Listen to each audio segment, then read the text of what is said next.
ایک ضعیف روایت ہے جامعہ ترمذی میں کہ دعا سے تقدیر بدل جاتی ہے. شیخ البانی اسے حسن کہتے ہیں, شیخ زبیر صاحب اسے ضعیف کہتے ہیں. مشکات المصابی میں آپ کو دوسری جلد کے اندر جو کتاب الدعا چیپٹر ہے اس میں یہ ساری حدیثیں مل جائیں گی. میرے علم میں ابھی تک کوئی مضبوط روایت ایسی نہیں ہے جس میں یہ لکھا ہو کہ دعا سے تقدیر بدلتی ہے. البتہ بخاری اور مسلم میں ایک حدیث ہے کہ نبی صلی اللہ علیہ وآلہ وسلم نے فرمایا, جو شخص یہ چاہتا ہے کہ اس کا رزق کشادہ کر دیا جائے اور اس کی عمر میں برکت کر دی جائے, تو اسے چاہیے اپنے رشتہ داروں کے ساتھ صلہ رحمی کرے. یعنی اپنے قریبی رشتہ داروں کے ساتھ صلہ رحمی سب سے مشکل کام ہے. پرایوں کے ساتھ لوگ کر لیتے ہیں کیونکہ وہاں جیلسی فیکٹر نہیں ہوتا, رشتہ داریوں میں جیلسی فیکٹر ہوتا ہے, اس لیے قرآن نے پہلا حق رشتہ داروں کا رکھا ہے. جو رشتہ داروں کے ساتھ, اور رشتہ داروں میں ہم فوراً گھر سے باہر نکل جاتے ہیں, رشتہ داروں میں پہلا رشتہ ماں باپ, بیوی بچے, بہن بھائی. اس سے مراد کزن نہیں, وہ بعد میں آتے ہیں. جو اپنے ماں باپ, بیوی بچوں, بہن بھائیوں کے ساتھ اس نے سلوک کرتا ہے, اس کی عمر میں بھی برکت کر دی جائے گی, اس کا رزق بھی کشادہ کر دیا جائے گا. تھوڑی سی عمر میں بہت کچھ کام کر دے گا. اب دیکھ لیں کتنے بڑے بڑے انسان, حیران ہو جاتا ہے. یعنی امام نووی کی عمر 45 سال سے بھی کم تھی, اتنا کام وہ کر کے گئے ہیں کہ بندہ حیران ہو جاتا ہے کہ یار اتنی تھوڑی عمر کے اندر انہوں نے اتنا بڑا کام کیسے کر دیا. وہ کام اس لیے کیا کہ اللہ تعالیٰ نے عمر میں برکت کر دی. تو جب عمر میں برکت ہوگی تو انسان تھوڑے ٹائم کو بھی یوٹیلائز کر لے گا. رزق میں کشادگی صرف یہ نہیں ہے کہ آپ کے پاس مال و دولت بہت زیادہ آ جائے. رزق میں کشادگی یہ بھی ہے کہ آپ کے گھر میں کوئی لا علاج مرض نہ کسی کو ہو جائے کہ جس پہ آپ کے لاکھوں روپے لگ جائیں. ان امراض کا نہ ہونا بھی تو اللہ کی طرف سے رزق میں کشادگی ہے. اور رزق میں صرف کھانا پینا اور دولت شامل نہیں ہے, اچھی صحت بھی رزق ہے اللہ کی طرف سے. رزق نعمت ہے اللہ کی. اچھی صحت بھی رزق ہے, اچھی بیوی بھی رزق ہے, اچھی اولاد بھی رزق ہے. یہ سب کی سب چیزیں رزق ہیں. تو دعا سے تقدیر نہیں بدلتی, لیکن صدقہ کرنے سے اور یہ نیک اعمال اختیار کرنے سے اللہ تعالیٰ عمر میں برکت کر دیتا ہے, رزق میں کشادگی کر دیتا ہے, مصیبتیں اور پریشانیاں ٹال دیتا ہے. وہ تقدیر کا بدلنا نہیں ہوتا, بیسیکلی وہ تقدیر میں لکھا ہوتا ہے کہ یہ شخص میری طرف رجوع لائے گا, مجھ سے دعا کرے گا, اور میں اس کے لیے اس چیز کو یہ کر دوں گا. وہ تقدیر کا بدلنا بھی تقدیر کے اندر ہی لکھا ہوا ہوتا ہے. لہذا وہ تقدیر نہیں بدلی جا رہی ہوتی, بلکہ اس کے رسپانس میں یہ سب کی سب چیزیں لکھی ہوئی ہوتی ہیں. ٹھیک ہو گیا جی. تو اس پہ میرا ایک یوٹیوب پہ کلپ بھی ہے, کافی لوگ دیکھ چکے ہیں, کیا دعا سے تقدیر بدل جاتی ہے. اس میں نے اس کی ٹیکنیکل بحثیں کی ہوئی ہیں. آپ رومن میں جا کے لکھیں کیا دعا سے تقدیر بدل جاتی ہے, تو آپ کو ڈیٹیلز مل جائیں گی. بخاری مسلم دونوں میں حدیث ہے, نبی صلی اللہ علیہ وآلہ وسلم نے فرمایا, جو شخص یہ چاہے کہ اس کے رزق میں برکت کر دی جائے, عمر دراز کر دی جائے, تو اپنے رشتہ داروں کے ساتھ اس نے سلوک کرے. لیکن یہ بھی تقدیر میں لکھا ہوا ہوگا کہ وہ کرے گا تو یہ ہو جائے گا, تو اسی کو توفیق ملے گی نا. تو اللہ تعالیٰ اس کی عمر میں برکت صرف یہ نہیں ہے کہ ایک بندہ 60 سال کا ہے تو اب 100 سال پہ مرے. کئی 100 سال کی زندگی پاتے ہیں اور کام چوانی کا بھی نہیں کر کے مرتے. اور بعض لوگ 50 سال میں اتنا کام, امام شافعی کی عمر 55 سال تھی صرف جب فوت ہوئے ہیں. چلو شافعی کو تو چھوڑ دیں, اس سے پہلے آ جائیں. عمر بن عبدالعزیز 38 سال کی عمر میں فوت ہوئے ہیں. 38 سال کی عمر میں 3 براعظموں پہ ایسے نقوش چھوڑ گئے ہیں کہ آج دنیا حیران ہے. تو ان کو تو عمر بھی کوئی نہیں ملی ہے. یہ نہیں ہوتا کہ آپ کو عمر کتنی ملی ہے, آپ نے اس عمر میں کیا کیا ہے. آپ اللہ تعالیٰ آپ کو اسی ٹائم میں اتنی برکت. میں اپنے لیے آپ کو بات کرتا ہوں, میں کسی کیا بات کروں, میری زندگی خود اس چیز کا نمونہ ہے. آج جب لوگ یہ نہیں کہتے ہیں یار اس نے اتنے ویڈیوز چڑھا دی ہیں, کتنے بیٹھ کے ریکارڈ کرانا رہنا, حالانکہ ہفتے میں ایک ریکارڈ ہوتی ہے, صرف روزانہ ہوتی بھی نہیں ہے. لیکن کنسسٹنسی کے ساتھ, اللہ کی مدد کے ساتھ آپ اگر یہ کام لے کے چلتے رہیں تو slow and steady wins the race. تو آج چیزیں آپ دیکھ لیں ہزاروں کی تعداد میں آپ کے سامنے, اور یہ حالات اللہ تعالیٰ فیوریبل کرتا ہے. میں یقین کریں, میں اپنے بھائیوں کو کہتا ہوں, میں جب بھی درس, ابھی آج کا درس میں نے کرنا تھا نا, وہ ہندو کا جواب دینا تھا, تو میں نے پورے ہفتے سے دعائیں شروع کی ہوئی تھیں, اللہ زندگی دے دیں, حالات فیوریبل ہو جائیں, ٹرانسفارمر بھی نہ اڑے ہمارا, جنریٹر بھی چلتا رہے, سارے معاملات چلتے رہیں, اور فرحان بھائی بھی ٹائم پہ آ جائیں, ٹھیک ہو گیا جی, کالر مائک بھی چل جائے, کیمرے کی بیٹری چارج ہو, ساری چیزیں, یہ میں جو چیزیں میرے اختیار میں کر کے, یا اللہ تو نے کروانی ریکارڈنگ, میں تو کچھ بھی نہیں ہوں. ٹھیک ہے, اپنے پورے ریسورسز مینج کر کے بھی اللہ پہ نظر ہوتی ہے. حالانکہ میرے دوستوں کو پتہ ہے میں کتنا وہمی ہوں. میرے آفس میں بھی نا, جب سب سے مشکل کوئی ٹاسک میرے والے کیا جاتا ہے اور وہ ہمارے باس کہتے ہیں یار اس کو دے کے تو بھول جاؤ, پھر وہ کام کر کے آپ کو بتائے گا. تو کیوں, میں وہمی ہوں. جس کام میں ہاتھ ڈالتا ہوں نا, میں دنیاوی اعتبار سے ہر چیز اس کے حوالے سے مینج کرتا ہوں, لیکن ساتھ مسبب الاسباب پہ نظر ہوتی ہے کہ یا اللہ یہ جو کچھ میں کر رہا ہوں نا, یہ تو میں اسباب کر رہا ہوں نا, میرے ساتھ کوئی بھی پرابلم ہو سکتا ہے, کسی کے ساتھ کوئی این ٹائم, یعنی اس کے اوپر فیملی کے اوپر کوئی ایسا ایشو آ سکتا ہے کہ درس کینسل کرنا پڑ جائے, ہو سکتا ہے نا. جس طرح ایک بار یعنی اچانک جو ہے وہ, یعنی ہمارا درس کینسل ہو گیا تھا, عثمان بھائی کی والدہ فوت ہو گئی تھی, ہمیں اپنا درس کینسل کرنا پڑا, ایگزیکٹ اسی دن ہی ہو گیا اس طرح. تو وہ حالانکہ میرا درس پورا تیار, مسئلہ 41 اس دن ریکارڈ ہونا تھا, جو کئی سال پہلے کی بات. کس سال کی بات ہے یہ؟ 5 سال پہلے کی بات ہے. تو اپنا ہر چیز مینج کی تھی, لیکن اینڈ ٹائم پہ کوئی مسئلہ کھڑا ہو گیا. میرے اپنے بھی کئی کلوز ریلیٹیو فوت ہوئے ہیں, لیکن اللہ کا شکر ہے اتوار مطلب وہ درس سے 1-2 دن آگے پیچھے ہی ہوئے ہیں, تو اللہ تعالیٰ نے یعنی معاملات کو سیٹل کر دیا. یہ ساری چیزیں سر فیوریبل ہونا, پھر تو یہ وہ سوال کی طرف ہوں کہ رشتہ داروں سے اس نے سلوک کریں, اللہ تعالیٰ رزق میں اضافہ کرے گا, عمر میں اضافہ کر دے گا, یعنی برکت ڈال دے گا, تھوڑی چیز بھی کفایت کر دے گی. ابو داؤد میں ایک حدیث ہے, ایک صحابی کہتے ہیں میری ماں فوت ہوگی, فرمایا اپنی خالہ کے ساتھ اس نے سلوک کر, ٹھیک ہو گیا. تو یہ رزق کے بڑھنے کا ذریعہ. باقی دعا تو ایک ہی ہے, اللہم ربنا آتینا فی الدنیا حسنہ وفی الآخرۃ حسنۃ وقنا عذاب النار. یہ دنیا کے ہر کام کے لیے دعا ہے, رزق کی برکت کے لیے, اولاد کے لیے, اولاد کے اچھے مستقبل کے لیے, لڑائی جھگڑا ختم کرنے, دنیا کی ہر چیز اس میں داخل ہے. کیوں؟ ربنا آتینا فی الدنیا حسنہ, دنیا میں ہر چیز حسنہ عطا کرتے, بہتر, اور آخرت کی ہر چیز داخل ہے. وفی الآخرۃ حسنہ, آخرت میں قبر بھی شامل ہے, میدان حشر بھی, میزان عدل بھی. یہ وقنا عذاب القبر, وقنا عذاب الحشر یہ کہنے کی ضرورت نہیں ہے. بخاری مسلم میں حدیث ہے جو مر گیا اس کی قیامت قائم ہوگی, وہ آخرت میں داخل ہو گیا. اس میں سب کچھ ہے. اس میں ایک صحیح مسلم کی حدیث میں بتا دیتا ہوں, ایک صحابی تھے, بیماری کی وجہ سے اتنے کمزور ہو گئے کہ چڑیا کی طرح ان کا جسم ہو گیا. یہ آپ کو دعا والے چیپٹر میں مشکات میں دوسری جلد میں بھی یہ حدیث مل جائے گی, صحیح مسلم کی. نبی صلی اللہ علیہ وآلہ وسلم عیادت کے لیے آئے, آپ نے حالت دیکھی, آپ نے فرمایا وہ تو اللہ سے کیا مانگتا ہے؟ آپ کو پتہ چل گیا کہ مسئلہ کوئی گمبھیر ہے. کیا یا رسول اللہ, میں اللہ سے ایک ہی دعا کرتا ہوں کہ یا اللہ جو تو نے مجھے آخرت میں عذاب دینا ہے نا, وہ دنیا میں ہی دے لے. نعوذ باللہ من ذالک, اللہم اجرنا من النار. آمین. نبی صلی اللہ علیہ وسلم نے فرمایا او سبحان اللہ, اللہ پاک ہے غلطیوں سے. اس کا مطلب یہ ہوتا ہے یہ انسان ہی غلطیاں کرتا ہے. او تو اللہ سے یہ چیز مانگ رہا ہے, اور تیرے اندر ہمت ہے کہ تو آخرت کیا دنیا کا بھی اللہ کا عذاب برداشت کر سکے؟ اور تجھے تو چاہیے تھا تو دعا کرتا اللہم ربنا آتینا فی الدنیا حسنہ وفی الآخرۃ حسنۃ وقنا عذاب النار. وہ دنیا اور آخرت میں, یہ فنیٹک وہ صوفیہ والا کنسیپٹ نہیں, ٹھیک ہے. دنیا میں گگڑے بن کے رہو اور اس طریقے سے جوئیں بھی ڈلی رہے اور کپڑے بھی اتارے رکھو اور پہنچے ہوئے بزرگ, یہ پتہ لگا کتنے پہنچے نا, ٹھیک ہے.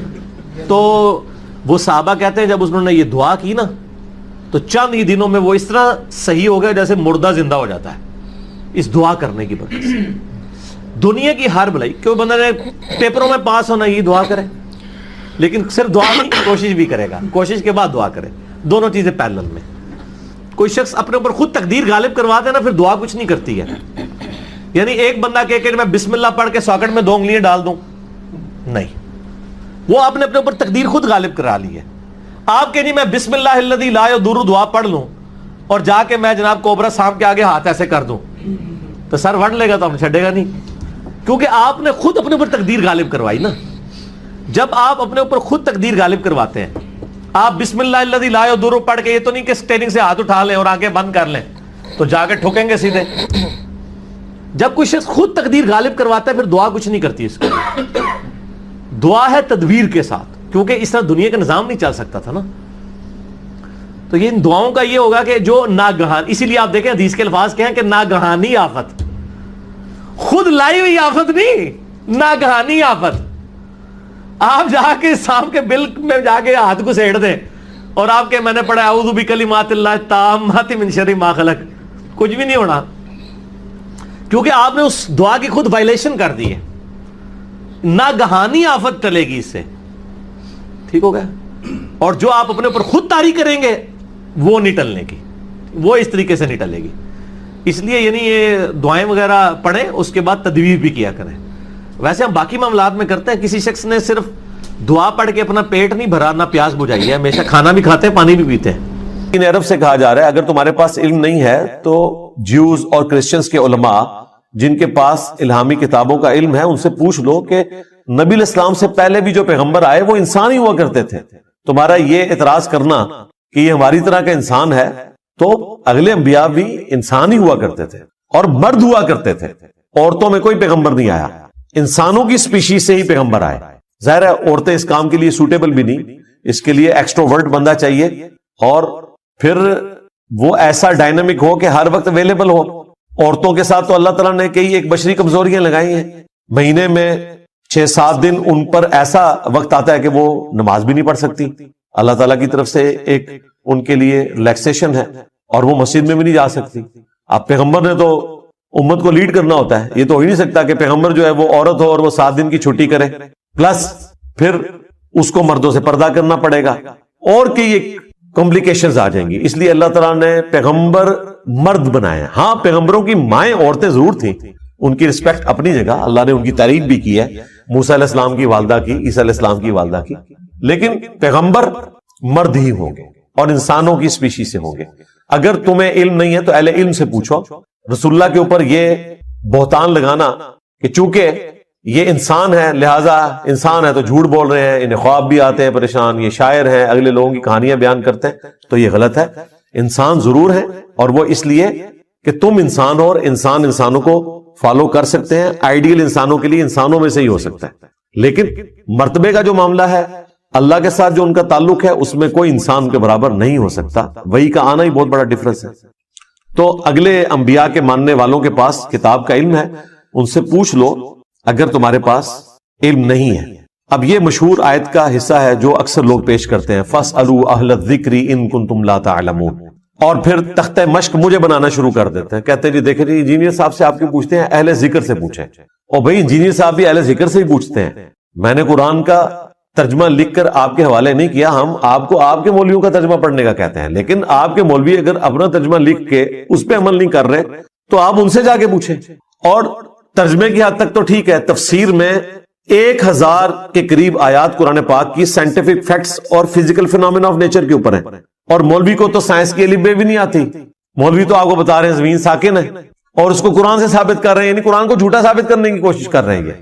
قرآن جو زمین ساکن کہتا ہے تو اس سے مراد یہ ہے کہ اس کو رہنے کے قابل بچھونا بنایا ہے. کل فی فلک یسبحون، یہ نہیں ان کو نظر آتا کہ تمام اجرام فلکی جو ہے وہ اس کائنات میں تیر رہے ہیں، گھوم بھی رہے ہیں اور ریوالو بھی کر رہے ہیں، روٹیٹ بھی کر رہے ہیں، ریوالو بھی کر رہے ہیں اپنے محور کے گرد بھی اور دوسرے آبجیکٹس کے گرد.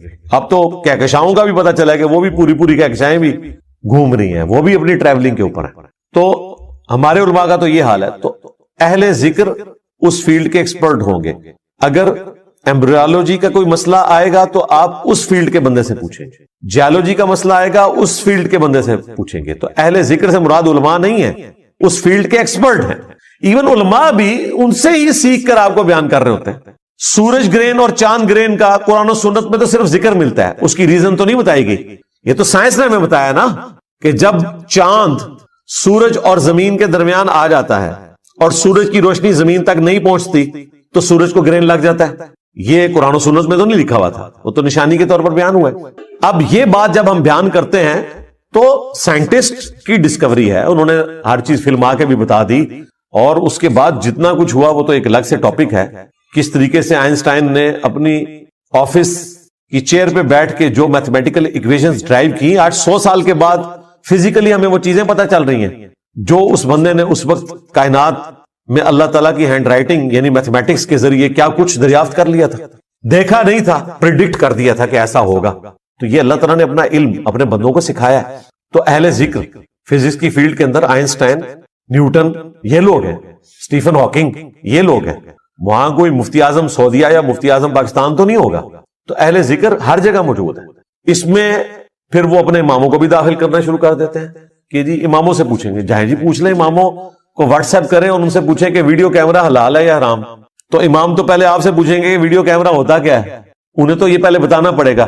جن کو ہم بتا رہے ہیں کہ یہ ہوتا ہے, انہوں نے ہمیں مسئلہ کہاں سے بتانا ہے؟ ہم ان کے کسی فوت شدہ امام سے واٹس ایپ کے ذریعے اگر رابطہ کرنے میں کامیاب ہو جائیں اور اس سے پوچھے کہ کینگرو حلال ہے یا حرام, تو وہ تو ہم سے یہ پوچھے گا بھی کینگرو کسے کہتے ہیں. تو جس نے ہم سے پوچھنا ہے تو پھر ہم ہی کو نہ بتا دیں. تو یہ اجتہاد کا دروازہ قیامت تک کے لیے کھلا ہوا ہے. اماموں سے آپ نے یہ پوچھنا ہے کہ اللہ رسول نے کیا بتایا صلی اللہ علیہ وآلہ وسلم. ان سے یہ نہیں پوچھنا کہ آپ کا خیال کیا ہے. اپنا خیال صرف وہ اس حد تک دے سکتے ہیں جہاں قرآن و سنت میں کوئی واضح گائیڈ لائنز نہیں ہے, اور وہ بھی ان کے زمانے سے متعلق. آج کے زمانے سے متعلق جو چیزیں ہیں وہ آج کے لوگ آپ کو بتائیں گے. یار جب فقہ حنفی کے علماء یہ لکھیں کہ آپ نے روزے کی حالت میں زیادہ پھیل کے نہیں بیٹھنا, سمٹ کے بیٹھنا ہے, ورنہ استنجا کرتے ہوئے پانی معدے تک پہنچ جائے گا اور روزے کے ٹوٹ جانے کا خدشہ ہے, تو آپ کے بزرگوں کا علم غیب بھی فارغ, ان کا علم سائنس بھی فارغ, کہ انہیں پتہ ہی نہیں ہے کہ بھئی کیا استنجا کرنے سے معدے تک پانی پہنچ سکتا ہے. یہ تو پتہ نہیں کتنے ہارس پاور کی موٹر لگائیں تو معدے تک پانی تب بھی نہ پہنچ پائے, کتنے کمپلیکس راستوں سے یہ سارا معاملہ ہوتا ہے. آج تو ہمارے چھوٹے بچے کو بھی بایولوجی کی برکت سے یہ سب کچھ پتا ہے. اور بزرگ کیا لکھتے رہے خود سے ہی, یہ خود ہم نے بابا جانی سے سنا ہے کہ جی پانی اگر آپ کھڑے ہو کر پیئیں گے تو پانی ڈائریکٹ جا کے مثانے پہ اٹیک کرتا ہے, مثانے پہ گرتا ہے, اس کی وجہ سے قطروں کی بیماری شروع ہو جاتی ہے. پانی بھائی کسی صورت مثانے تک ڈائریکٹ پہنچ ہی نہیں سکتا, پتہ نہیں بیچارہ کن کن راستوں سے گزر کے وہاں تک پہنچتا ہے. ان کا علم غیب بھی فارغ, علم سائنس بھی فارغ, سب جھوٹ بولتے رہے. اب یہ کہتے ہیں یہ فَاسْأَلُوا أَهْلَ الذِّكْرِ إِن كُنتُمْ لَا تَعْلَمُونَ. اللہ کے بندے انہوں کو پوچھیں گے نا تو تھوڑی بہت جو عزت رہ گئی ہے نا ہمارے دلوں میں ان کے لیے کہ یہ بات آپ پڑھ سکتے ہیں, وہ بھی جاتی رہے گی. یہ ان کا حال ہے. تو اہل ذکر سے مراد ہے اس فیلڈ کے ایکسپرٹ, وہ بتائیں گے. اور پریکٹیکلی یہی کر رہے ہیں, آپ کو بتاتے ہیں کہ گھٹنے میں درد ہو تو ہاتھ رکھ کے پڑھیں دادا صاحب کی گھوڑی. اور اپنا حال یہ ہے کہ وہ کہتے ہیں کہ ڈاکٹروں نے مجھے مشورہ دیا, باپا جانی فرماتے ہیں, پھر میں نے مفتی صاحب سے بھی پوچھا. اچھا مفتی صاحب نے انہیں یہ مشورہ نہیں دیا کہ باپا جان آپ اپنے والا دم اپنے اوپر کریں دادا صاحب کی گھوڑی. مفتی صاحب نے بھی کہا کہ اچھا ڈاکٹر کہہ رہے ہیں تو آپ بیٹھ کر جو ہے وہ کرسی پہ بیٹھ کے کھانا بھی کھا سکتے ہیں اور نماز بھی پڑھ سکتے ہیں. اس کا مطلب ہے کہ غوث وقت تو پھر ڈاکٹر ہوئے جن کے پاس ڈگری کوئی نہیں ہے اس فیلڈ کے اندر, وہ غوث وقت ہے. پھر آپ کو یہ صحیح بات بتائیں گے کہ اپنی اپنی فیلڈ کے اندر ہر بندہ جس فیلڈ کا ایکسپرٹ ہے وہ آپ کو بتائے گا. یہ حدیث مسلم میں ہی لکھی رہ گئی کہ ابن مسعود رضی اللہ تعالیٰ عنہ کہتے ہیں کہ جماعت کے ساتھ نماز پڑھنا یہ سنت خدا ہے, یہ تمہارے نبی کی وہ سنت ہے جو اللہ نے انہیں عطا کی, اگر اسے چھوڑ دو گے تو برباد ہو جاؤ گے. رسول اللہ کے زمانے میں اگر کوئی بیمار بھی ہوتا اور دو بندوں کے سہارے مسجد میں آ کے نماز پڑھ سکتا تو اس کی کوشش ہوتی کہ میں مسجد میں جماعت سے نماز پڑھوں, کہیں مجھے منافق نہ شمار کر لیا جائے. جماعت چھوڑنے پر رسول اللہ کے زمانے میں سمجھا جاتا تھا صلی اللہ علیہ وآلہ وسلم کے بندہ منافق ہے. صحابہ کرام کو اہل بیت کو کب معلوم تھا کہ ایسی امت بھی آنے والی ہے جو آپ سے بڑا عشق رسول ہونے کا دعویٰ کرے گی اور نماز ایک نہیں پڑھے گی. تو وہ کہتے یار یہ تو بڑا آسان اسلام ہے. تو یہ حدیثیں تو مسلم شریف میں لکھی رہ گئی, پریکٹیکلی کس نے عمل کیا اس کے اوپر؟ یہ حدیث ترمذی میں لکھی رہ گئی کہ ہمارا اور منافقین کا عہد نماز کی بنیاد پہ ہے, جس نے نماز چھوڑی اس نے کفر کیا. یہ صحابہ کرام علیہم رضوان کا فتویٰ ترمذی میں ہی رہ گیا. عبداللہ بن شقیق تابعی کہتے ہیں کہ صحابہ کرام علیہم رضوان تارک الصلاح کے سوا کسی کی تکفیر نہیں کرتے تھے, صرف بے نمازی کو وہ کافر سمجھتے تھے, باقیوں کو وہ تمام غلطیوں کے باوجود مسلمان تصور کرتے تھے. اندازہ کریں, یہ ترمذی میں لکھا رہ گیا جناب. ہم جب چیخ چیخ کے یہ باتیں بیان کرتے ہیں لوگ کہتے ہیں یار یہ کس قسم کی باتیں کر رہے ہیں, یہ کہاں پہ لکھی ہوئی ہیں؟ سرکار کتابوں میں لکھی ہوئی ہیں. یہی تو ہم آپ سے کہہ رہے ہیں کہ مرنے سے پہلے اے مسلمان کر لے اس پہ غور, کتابوں کا خدا اور ہے بابوں کا خدا اور. یہ حدیث ابو داؤد میں ہی لکھی رہ گئی کہ بچہ جب 7 سال کا ہو جائے تو اسے نماز کا حکم دو اور نہ پڑھے 10 سال کی عمر میں اسے سزا بھی دو, اور 10 سال کے بچوں کے بستر بھی الگ کر دو. یہ ابو داؤد میں لکھی رہ گئی حدیث. عمل کس نے کیا؟ یہ حدیث ابن ماجہ میں لکھی رہ گئی کہ نبی علیہ السلام نے فرمایا اے معاذ اللہ کے ساتھ شرک نہ کرنا, خواہ تمہارے ٹکڑے ٹکڑے کر دیے جائیں, تمہیں قتل کر دیا جائے, سولی دے دیا جائے یا آگ میں زندہ جلا دیا جائے, شرک نہ کرنا. یہ پہلی نصیحت. اسی حدیث میں دوسری نصیحت نماز نہ چھوڑنا. تمہارا اللہ کے ساتھ عہد نماز کی بنیاد پہ ہے. اگر تم نے نماز چھوڑ دی تو اللہ کا ذمہ اٹھ گیا تم سے. اور تیسری چیز فرمایا شراب نہ پینا یہ تمام برائیوں کی جڑ ہے. تو یہ حدیثیں تو لکھی رہ گئی سرکار. یہ حدیث مسند احمد میں ہی لکھی رہ گئی کہ نبی علیہ السلام نے فرمایا کہ نماز قیامت کے دن نمازی کے لیے دلیل، نجات اور نور ہوگی، اور جو نماز نہیں پڑھتا قیامت کے دن نہ اس کے لیے کوئی دلیل ہوگی اللہ کے حضور بچنے کی، نہ نجات اور نہ کوئی روشنی، نور جو پولیس رات سے گزرنے کے لیے قرآن میں آیا نا وہ نور. اور پھر نبی السلام نے فرمایا کہ بے نمازی کا حشر اسی حدیث میں آتا ہے. فرعون، قارون اور حامان اور امیہ ابن خلف کے ساتھ ہوگا. ہاں جی کچھ بھی ہے تیرے محبوب کی امت سے ہے. محبوب تو پہلے ہی بتا گئے ہیں کہ بے نمازی تیرا حشر تو فرعون کے ساتھ ہونا ہے، تیرا حشر قارون کے ساتھ ہونا ہے، امیہ ابن خلف کے ساتھ ہونا ہے. اور یہ تو میں آپ کو صرف ایک بات کر رہا ہوں. اب اگر میں قرآن کی توحید بیان کرنا شروع کروں تو قرآن کے پہلے صفحے کا ٹیسٹ دنیا کے کروڑوں مسلمان پاس نہیں کر سکتے. ایاک نعبد و ایاک نستعین یہ قرآن میں لکھا رہے گا. ماشاءاللہ فجر کی نماز میں یہ پڑھ کے نکلتا ہے اور مسجد کے ساتھ جو دربار ہے ریگولرلی حاضری دے کے اس بابے سے بھی مانگ کے گھر آتا ہے. تو کیا نماز تو پڑھی؟